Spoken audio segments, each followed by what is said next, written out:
Наверное, нет более обсуждаемой лапки для швейной машинки, чем шагающая. Вот она какая.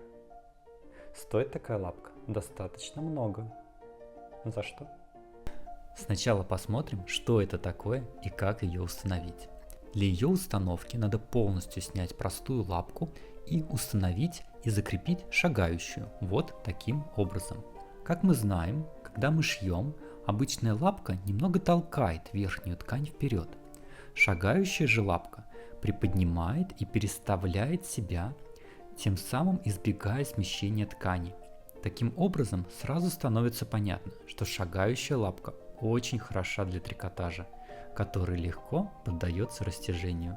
Также шагающая лапка идеальна в работе со скользящими тканями, чтобы избежать смещения слоев ткани относительно друг друга. Не стоит забывать и про совмещение рисунка на тканях.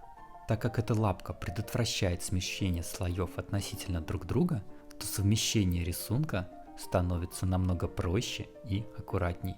Если мы работаем с большим количеством слоев ткани в одно время, то шагающая лапка сильно облегчит работу, предотвращая смещение слоев относительно друг друга.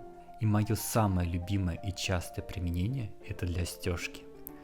Так как при стежке мы складываем несколько разных слоев и работаем с ними, то шагающая лапка помогает избегать смещения, неравномерных стежков, а также образования складок на нижней ткани. Главный вопрос: нужна ли она при шитье? Конечно же нет. Все перечисленные виды работ можно делать хорошо и другими способами. Но если что-то не получается или хочется облегчить процесс, то почему бы и нет?